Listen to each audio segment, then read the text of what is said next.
Olá, pessoal, boa noite. Muita paz para todos e para todas. Nossa aula número 16, hoje começando uma nova jornada, um novo capítulo, capítulo 5, que tem o título Experiências Transpessoais, do livro O Despertar do Espírito, de Joana de Ângeles, psicografia de Divaldo Pereira Franco. Nesse capítulo, ele, ele, ele contém 3 itens. Nós vamos ver hoje doenças psicossomáticas, de hoje a 8, instabilidade emocional, e, por fim, o terceiro item, o superconsciente. E Joana começa o capítulo trazendo uma frase de Hipócrates, um grande pensador da antiguidade, que diz que a energia curativa natural que existe em cada um de nós é o principal fator de recuperação. A energia curativa natural que existe em cada um de nós é o principal fator de recuperação. E ela então vai iniciar os seus comentários afirmando que o ser humano é, na sua essência, um ser eminentemente transpessoal. Significando isso que nós, enquanto ser humano, somos multidimensionais. Lembrando que Kardec nos propõe, na sua trilogia, de que nós somos espírito, que temos um perispírito e que temos um corpo físico, sendo o perispírito esse corpo intermediário entre o espírito e o corpo biológico propriamente dito. Então, essa realidade extrafísica, que somos nós, habita um campo de energia na condição de princípio inteligente do universo.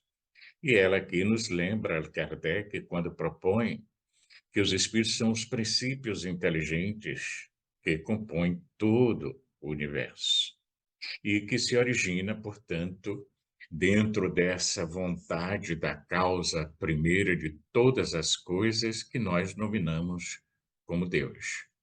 E que normalmente transcende a capacidade atual nossa de entendimento, e isso conforme o grau de percepção que caracteriza a ciência contemporânea. Apesar dos muitos avanços que já conquistamos, e cada vez mais a ciência se debruça dentro dessa realidade extrafísica, né?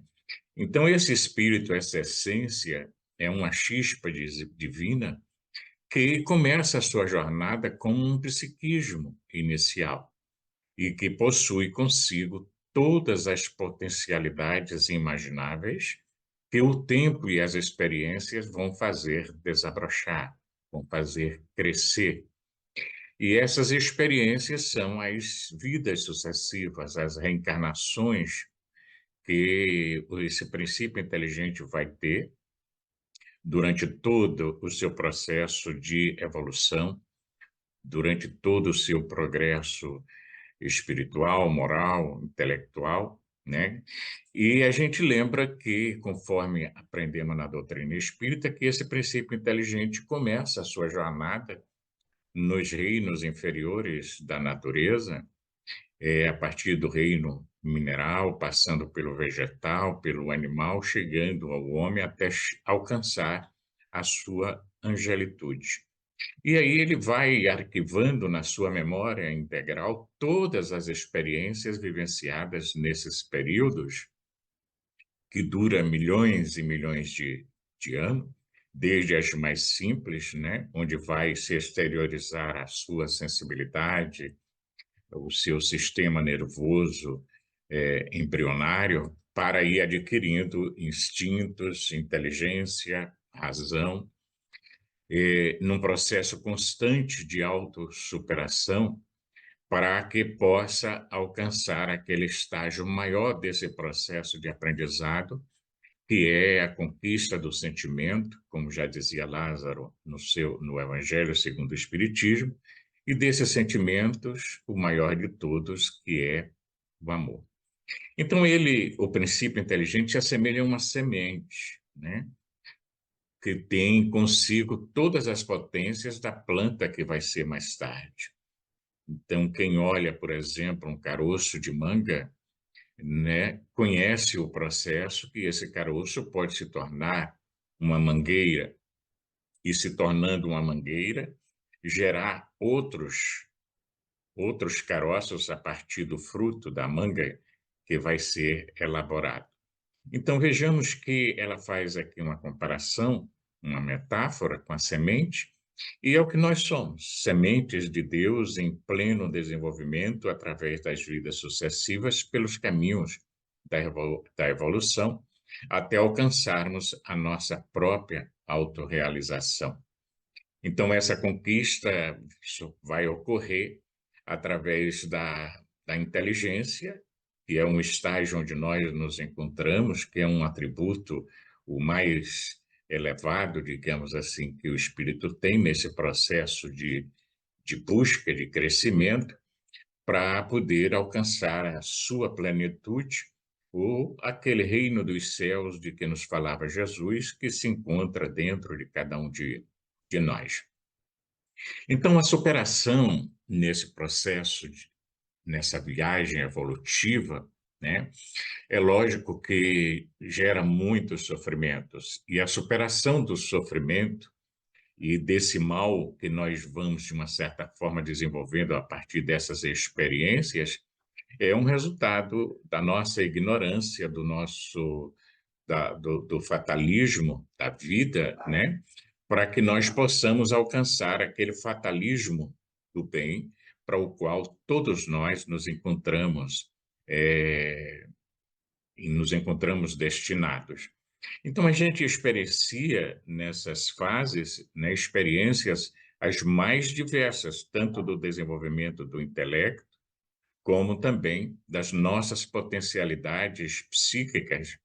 Daí porque nós encontramos hoje o ser humano, né, em pleno desenvolvimento dessas potencialidades psíquicas, psicológicas, orgânicas, e que vai proceder, consequentemente, sempre das suas opções, do seu livre-arbítrio. Então, a princípio, esse ser, né, em processo de crescimento, ele é submetido aos automatismos da própria evolução nas formas primárias pelas quais ele transita. E, e de uma certa forma, inconsciente. Daí porque a grande finalidade do aprendizado é cada vez mais despertar a nossa consciência para que nós tenhamos uma plena consciência dos nossos valores, né, dos valores que nos são próprios, a fim de assim ir despertando em nós a consciência de si mesmo, quando o discernimento acaba por se encarregar de propiciar-lhe um direcionamento nos passos, tendo em vista o deutropismo para o qual ele assente, ou seja, aquela busca constante de Deus, como a planta que sai rompendo, rasgando a terra na busca da luz solar. Então, ela afirma que o seu imemorial trânsito pelos mecanismos inconscientes da jornada nas faixas mais iniciais do desenvolvimento, nele vai esculpindo forças bastante poderosas que o conduzem e o impulsionam a agir, no início sem lucidez, mantendo-o mergulhado na sombra desse atavismo primário, que a luz da razão vai conseguir, com o tempo, libertar a duras penas, né? Através justamente das experiências vivenciadas nas reencarnações que se sucedem. Então, nós somos todos, de uma certa maneira, num sentido geral, atraídos pela felicidade, de que somente nós possuímos lampejos nas expressões normalmente menos lúcidas. Vamos rompendo a couraça na qual nós nos encontramos aprisionados, por esse despertar da nossa consciência, descobrindo os horizontes infinitos da beleza, do bem, do amor, por fim. Então, as aspirações iniciais desse ser nesse processo, elas são muito, digamos assim, tíbias, como ela propõe, são muito tímidas, né? E as paisagens mentais são normalmente povoadas de sonhos e impulsos que dão origem a futuros mitos que ele terá que digerir e superar, a fim de tornar-se um self cada vez mais dominante, ao invés de estar sempre sujeito às determinações do ego dominador. E aí que vão surgir as expressões, né, os conceitos referentes ao bem, ao mal, à luz, à sombra, o, do anjo, do demônio, e até mesmo os conceitos corretos de saúde, de enfermidade, que vão exercer com uma certa preponderância em seu comportamento, em que é encarregado de propiciar-lhe alegria ou tristeza, aventura ou desar, conforme se aplique essa faculdade de discernimento para a ação. E já que todos nós somos orientados, vamos dizer assim, e dotados, né, do livre-arbítrio para fazer as escolhas dos caminhos que nós pretendemos seguir. Então, partindo-se desse ser psíquico, todas as forças que se transformam em aspirações condensam-se no campo das sutilezas emocionais, estabelecendo, portanto, padrões de conduta para se transformarem nos fenômenos das formas, nas mais variadas experiências e situações. Daí porque todos nós trazemos necessidades básicas para a subsistência, como nutrição, repouso, reprodução, e que vão surgir desde o início, desde a fase vegetal, passando pela animal, conservando justamente essas necessidades de subsistência que são básicas na fase humana, avançando consequentemente para a sua fatalidade, o seu destino final, que é a plenitude. Então, transitamos durante milhares e milhares de anos em automatismos inconscientes, e esse psiquismo, que parecia disposto a permanecer nesses impulsos, ainda bastante automáticos e inferiores, de repente começam a surgir as primeiras expressões de inteligência que o conscientizam dos novos recursos de que é dotado e que se lhe encontram à disposição para o autodescobrimento e o autocrescimento. Então, vejamos que, de uma certa forma, nós somos gerenciados, né, os próprios estudos psicológicos mostram isso, muito mais pelo nosso inconsciente do que pelo nosso consciente.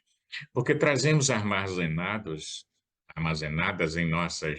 em nossa memória integral, todo o resultado dessas experiências e que permanecem guardadas, principalmente os registros dessas experiências vividas na saúde, na doença, no bem e no mal, na luz, na sombra, em nosso perispírito. E a cada reencarnação a gente imprime no novo corpo o resultado dessas experiências. Então, Joana de Ângeles, com isso, ela faz um preâmbulo antes de tratar das doenças psicossomáticas propriamente ditas, porque é um resumo do nosso processo evolutivo, né? Lembrando, portanto, que nós começamos essa jornada com um princípio inteligente, digamos assim, que sai das mãos de Deus, se materializa na forma mais densa que temos no planeta, que é a fase do reino mineral, para daí ir avançando, passando pelo vegetal, pelo animal, pelo homem, até alcançar a angelitude e cada vez mais conquistas novas até poder lograr, por fim, o alcançar o reino dos céus de que falava Jesus. E no item da psicossomática propriamente dita, ela lembra um pensamento de Buda, quando ele teria dito que somos o que nós pensamos.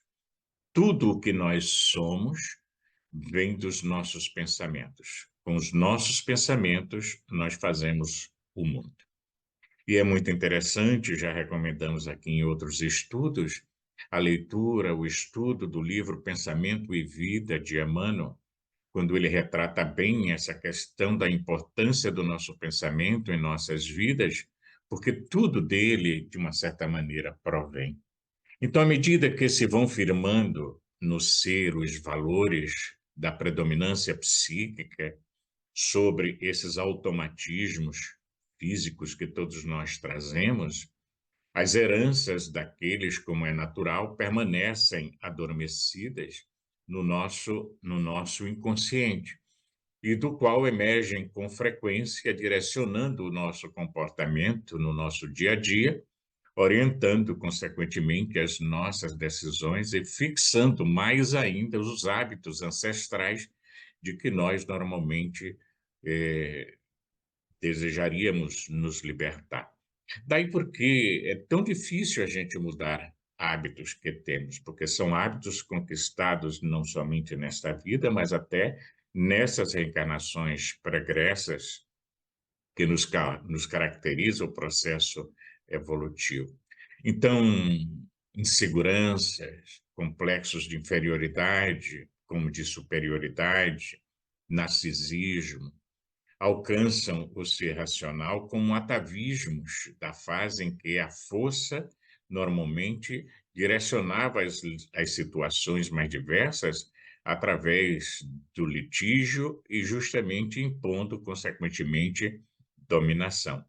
Então, estamos numa fase de trabalho de nos liberarmos desses resquícios, não obstante a presença da nossa razão, que foi e continua vencendo, né, os animais de maior porte, aqueles que dominavam praticamente o planeta terrestre e diante dos quais o ser humano se apresentava um ser frágil. Mas graças a essa razão, a sua capacidade intelectual de analisar as coisas, o antes e o depois, fazer comparação, ele vai conseguindo construir, descobrir ferramentas para que domine esses animais poderosos que dominavam toda a Terra.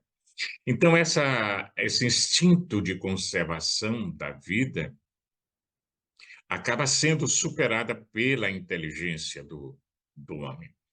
Então, nós estamos justamente hoje nesse trabalho de novas conquistas, que é o que André Luiz estuda em seu livro No Mundo Maior, né, quando fala dos três cérebros, né, do nosso subconsciente, do consciente e do superconsciente, onde no subconsciente teríamos o registro de todas essas experiências, dessas necessidades básicas, desses instintos básicos, no consciente, onde nós vamos nos utilizar do esforço e da vontade para o devido controle, a devida disciplina desses instintos, desses conteúdos, sendo nós luarizados constantemente por toda aquela energia que provém do superconsciente, que traduz, portanto, a realidade do nosso vir a ser, do nosso futuro.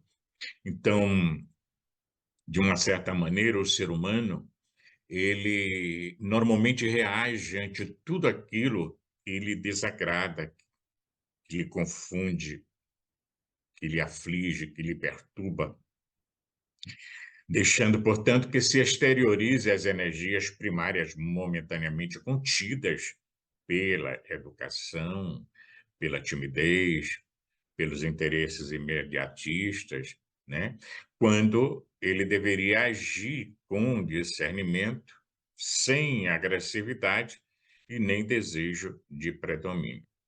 Uma rápida olhada no que acontece hoje no mundo nos parece que essas forças que se encontravam contidas, como ela diz, pela educação, pela inibição, pela timidez, pelo medo, enfim, parece que estão vindo à tona e dá a impressão que nós estamos num processo regressivo na evolução.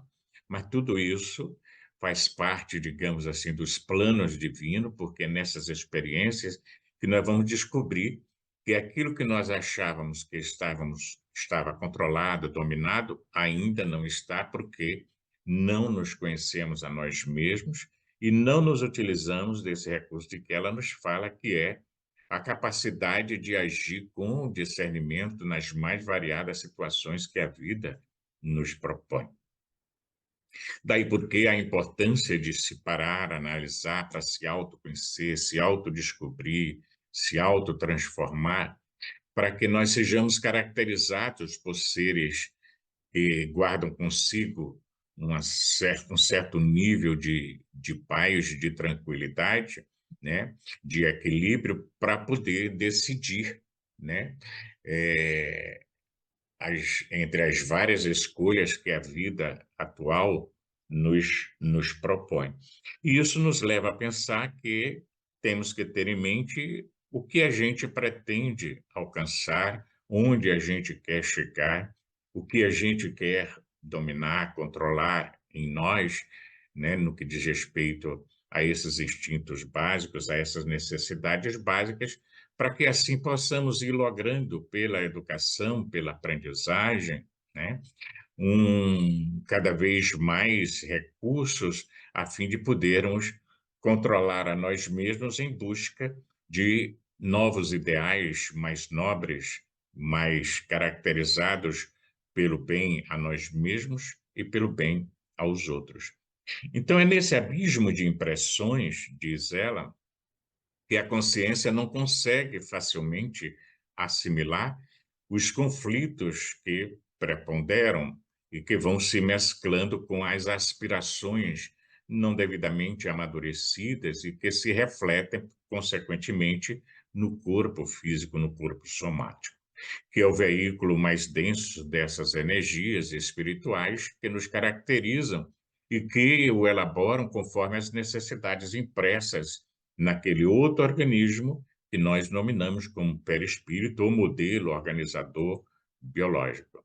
Então, esse binômio saúde e doença, naturalmente, ele se deriva das ações anteriores praticadas pelo espírito, que é sempre o herdeiro de si mesmo, no processo de aquisição de novas experiências transpessoais e libertadoras. Porque Deus não tem a intenção de punir os seus filhos, coloquemos assim. Na verdade, ele criou leis que regulam as nossas movimentações, porque assim como nós temos a lei do livre-arbítrio, nós temos também a lei de causa e efeito.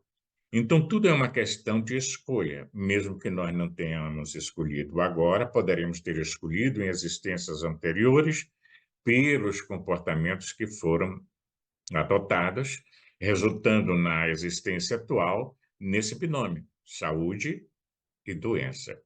Então, as nossas conquistas normalmente permanecem na área mais do instinto, né?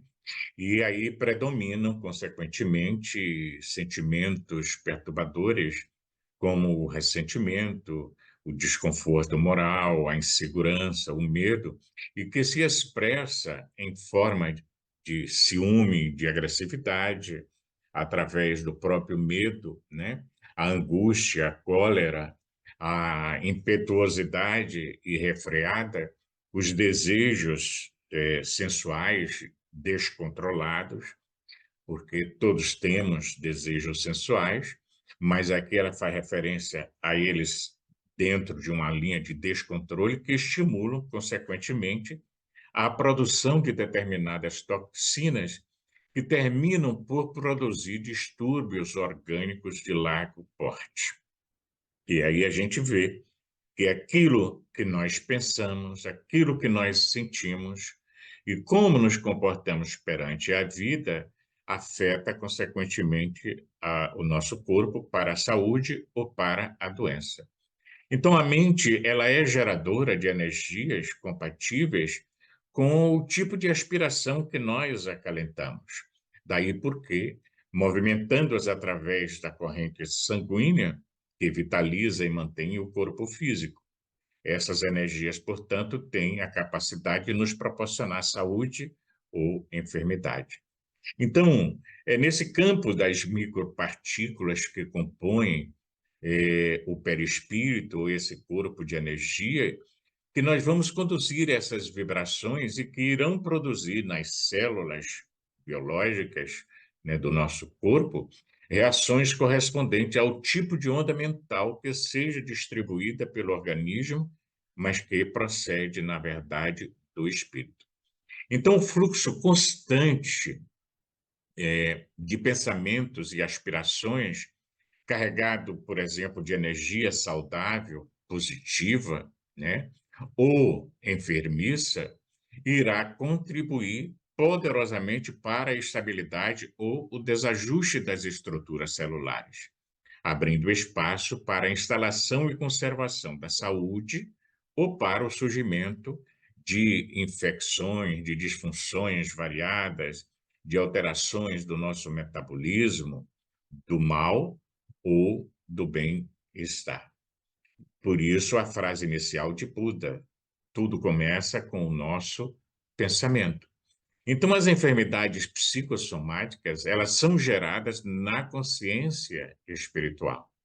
A sede mental, portanto, do ser que é eterno ou imortal, né? E que é geradora, portanto, dos recursos indispensáveis ao crescimento emocional e intelectual, ao desenvolvimento dos tesouros ético-morais, onde está escrita a lei de Deus, como responderam os espíritos a Kardec. Onde está gravada a lei de Deus? Na consciência. Daí porque a vigilância contínua em torno dos pensamentos que são elaborados e das aspirações que acalentamos é de alta significação para uma existência física harmônica. Ela que nos remete a meditar, a pensar, tipo assim, o que pensamos habitualmente, o que nós aspiramos. E aí me lembra uma frase do Evangelho quando diz, né, que onde estiver o vosso tesouro, aí estará o vosso coração. Vamos entender que onde estiver o vosso tesouro, vamos traduzir como sendo quais são as suas linhas de interesse, quais são as suas aspirações. É aí que vai estar o seu coração, o seu sentimento. Então, se para coisas boas, ótimo. Energias positivas serão geradas, proporcionando mais saúde e força. Se o inverso, vai proporcionar um bombardeio nas células orgânicas, proporcionando o surgimento de enfermidades as mais diversas com o passar do tempo, onde aquilo que era psicossomático passa a ser simplesmente uma doença propriamente física.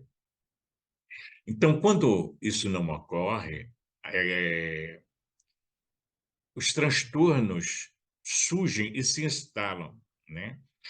Sob a anuência do primarismo psicológico do ser que prefere manter-se num circuito fechado de infelicidade, provocando, inclusive nas outras pessoas, compaixão, quando poderia inspirar amor. Daí porque, às vezes, quantas pessoas se vitimizam, apesar da dor que passam, que sofrem, apesar dos problemas, das dificuldades, por não entender esse processo de que a vida lhe convida para o crescimento, para a evolução. E isso quando não cai justamente na revolta insensata pelas frustrações de que se faz instrumento. E a revolta vem porque a pessoa frustrada começa, inclusive, a responsabilizar a tudo e a todos, menos a si mesmo, pelo que lhe sucede, pelo que lhe acontece.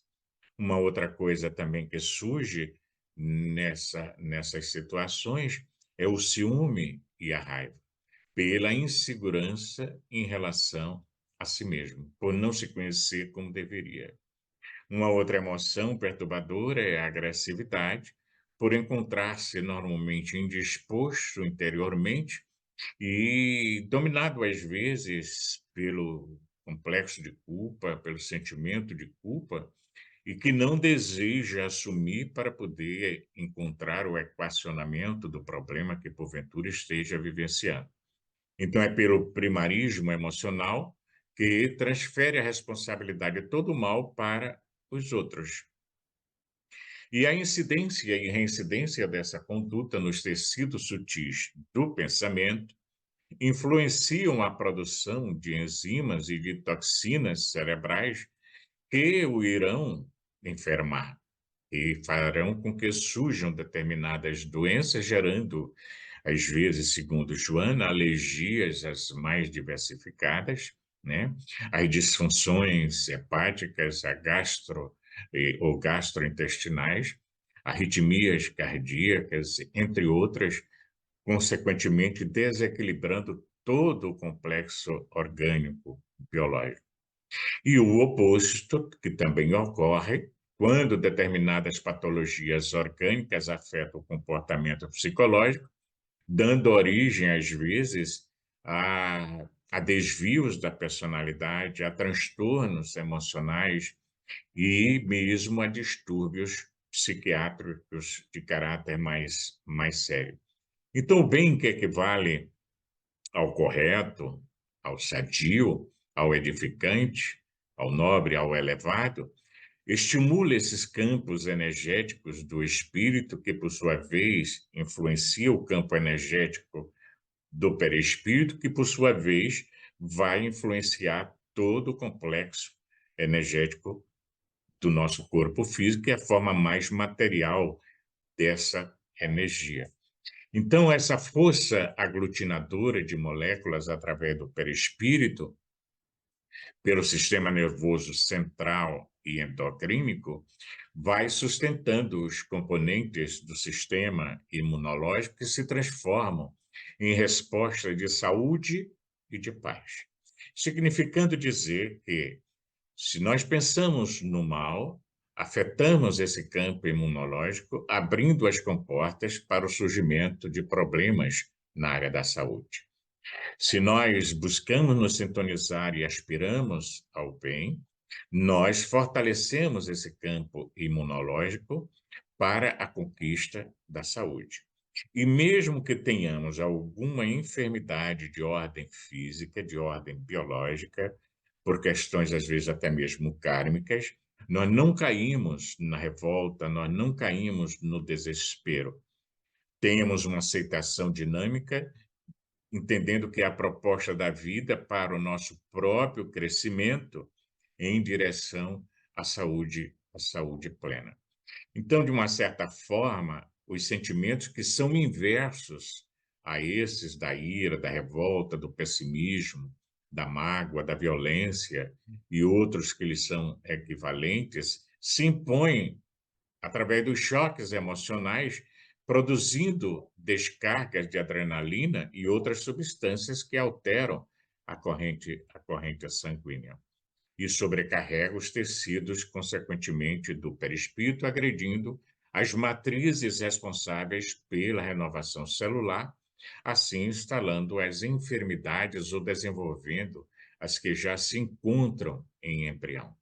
Salva, salva algumas exceções, a gente pode aqui concluir que, de uma certa forma, toda doença ela tem uma origem psicossomática, porque começa na nossa mente, começa no nosso pensamento, na nossa forma de perceber o mundo, de lidar com o mundo, de nos comportarmos diante do mundo. Então, a mudança de campo vibratório no nosso sistema imunológico acaba por perturbar a consciência individual das células, significando dizer que o nosso corpo é constituído de trilhões de células, e cada célula é um princípio inteligente que se mantém em perfeito equilíbrio para atender à necessidade desse outro princípio inteligente que já alcançou a razão e que mantém esse composto sob controle, sobre um perfeito direcionamento, para que possa atingir a sua plenitude. E quando há esses desequilíbrios, Consequentemente, essa consciência individual das células vai perdendo o comando que era dado com segurança pelo princípio inteligente, vamos dizer aqui, maior, tá?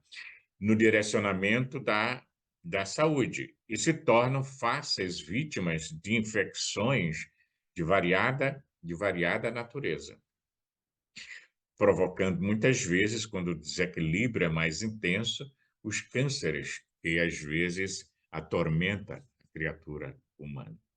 Então, cientistas modernos colocam ela para nossa meditação na área avançada da física quântica, entenderam, consequentemente, essa movimentação e terminaram por concluir que a antiga dualidade espírito-matéria deveria ser sintetizada numa unidade, e que eles denominaram como soma significação, através de cuja integração os correspondentes mentais se instalariam no corpo e as condutas orgânicas se refletiriam no psiquismo, no ser psicológico.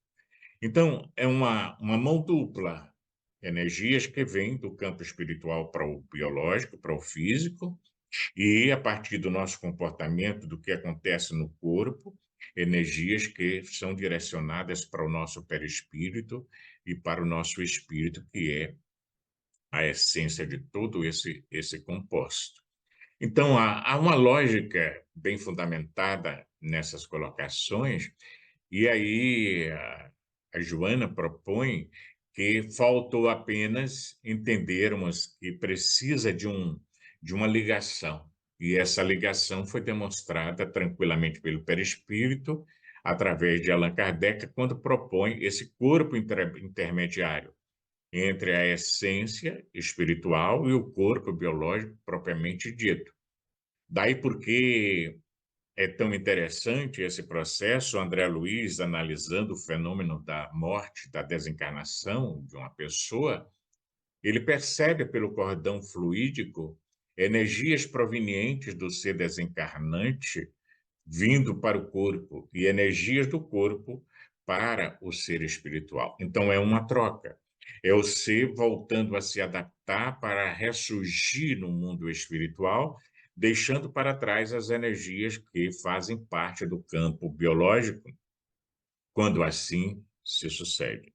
Quando não, às vezes esse ser carregado com essas energias que são mais do corpo denso, né? Vão passar um período de purgação, de duros sofrimentos para a queima, digamos, dessa energia. Então, o campo límbico hipotalâmico, ele é definido por alguns estudiosos como sendo o campo de união da alma com, com o corpo, do espírito com o corpo, em face do grande número de peptídeos que existem nessa área, embora se encontrem em outros setores também do organismo, como o estômago, o intestino, o cérebro e assim por diante. Então, de alguma forma, e quase exatamente, concluíram esses estudiosos com acerto, tendo-se em vista a localização do centro coronário, que é a área da inspiração divina, do self, o incomparável campo de recursos inexauríveis a conquistar, que é o superconsciente. E é um tema bastante estudado na nossa doutrina espírita, principalmente no campo da mediunidade, onde nós vamos encontrar aí nesse centro coronário essa ligação mais profunda do nosso ser com o plano espiritual, de onde todos nós viemos e nos encontramos conectados, para o perfeito exercício dos recursos mediúnicos dentro da vida. Então, a gente vê que esse processo de aprendizado, de evolução, ele é constante, de reencarnação em reencarnação. Então, por isso, o espírito, ele é, consequentemente, o autor de todas as ocorrências no que diz respeito aos processos mantenedores da vida orgânica nos seus variados departamentos, mantendo vida dentro e fora do cérebro, submetido quando encarnado, e livre quando deslindado dos fluidos mais densos da matéria física do nosso corpo. Então, quando a gente consegue superar essas limitações do organismo, os fenômenos psíquicos surgem, como a telepatia, a clarividência, a pré-cognição, a retrocognição, a psicofonia, a psicografia e outros tantos fenômenos que nós nominamos como sendo fenômenos mediúnicos.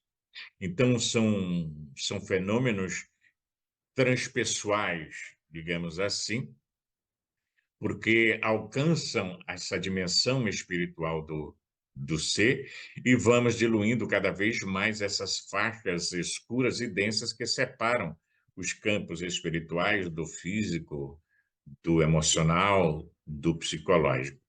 Então, neste capítulo, nós vamos ver que não podem ser esquecidas, diz ela, as enfermidades de ordem psicossomática, mas aqui que são provenientes, são de procedência extrafísica, ou seja, é o resultado de uma comunicação perniciosa de mentes desencarnadas com os indivíduos que se encontram encarnados. É o que nós conhecemos na doutrina espírita como obsessões espirituais, onde essas influências, essas obsessões, podem, através dos laços vigorosos estabelecidos com aqueles que lhes sofrem a atuação, né? Problemas na área da saúde.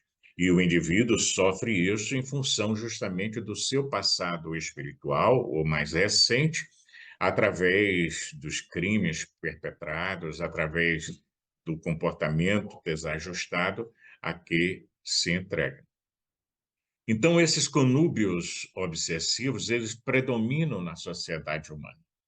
Quantas vezes indivíduos que vão para os hospitais, fazem exames, acabam não detectando a problemática, apesar da reclamação de dores atrozes e assim por diante, porque muitas vezes se trata de uma influenciação muito pesada sobre a mente e o organismo do obsidiado, gerando essa problemática na área da saúde, tanto biológica como na área da saúde psicológica, na área mental, mas que ainda não se materializou propriamente no corpo.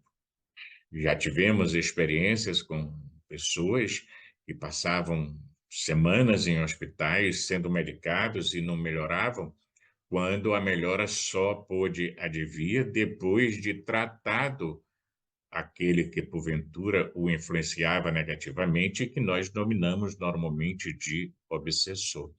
Então, cessada a atuação obsessiva, as medicações fazem os efeitos que precisam ser feitos. Então, é importante a gente considerar que a irradiação psíquica de energia equilibrada e que vibra em verdadeira consonância com as necessidades dos sensores nervosos, vão conduzir vibrações harmônicas que manterão a interação mente-corpo em perfeita ordem. A gente vê hoje as pesquisas, médicos se debruçando sobre essa questão, mostrando que a conversa com o corpo, com as células físicas, a mudança de postura mental e comportamental acabam influenciando a saúde do indivíduo. Então, como decorrência, consequentemente, dessa conduta, vai haver um fluxo constante de alegria em forma de corrente vibratória que vai percorrer todo o corpo em todas as direções e alcançando, sobretudo, os setores mais delicados da organização física, assim como os tecidos sutis do equipamento perispiritual, que esculpirão na forma física os conteúdos absorvidos. Daí a importância, né, da terapia espírita para essas questões, como o, o auxílio da prece, da boa leitura, da boa música, a frequência às palestras, o tomar o passe, a água fluidificada, a meditação, as visualizações curativas ou terapêuticas, Então, nós vamos com isso trabalhando e esvaziando esse nosso inconsciente carregado de desequilíbrio, gerando, consequentemente, energias novas, saudáveis, para que as perturbações psicossomáticas possam ir cedendo lugar à saúde ideal, à saúde perfeita. Então, a busca do bem, diz ela, tudo aquilo que edifica e harmoniza constituirá sempre fator de saúde na luta contra os distúrbios psicossomáticos, assim como aqueles outros de qualquer natureza. Então, diante disso, enquanto o mal perdura, diz ela, que pode ser considerado como o bem ausente, né? O mal é visto como a ausência do bem, assim como a sombra é a ausência da luz, que somente perturba, vai diluindo fatores da alegria e do bem-estar, tem de ceder lugar à construção do ser novo, que é um processo semelhante àquele através do qual o escultor arranca da pedra bruta a estátua encantadora do lótus que emerge do lodo para exaltar a vida ao vinitente e triunfador. Então a gente vê que não é sofrer simplesmente por sofrer. A questão é como nós aproveitamos o sofrimento. E como nós estamos num corpo físico, e esse corpo tem as suas fragilidades, independente da evolução do espírito, temos que estar atentos que o sofrimento faz parte da vida do ser biológico dentro da existência humana. Mas a questão é como nós lidamos com ele. Pensemos nisso e busquemos os caminhos que a doutrina espírita nos oferece para nos tornarmos mais saudáveis. No próximo encontro, conversaremos sobre instabilidade emocional. Até lá.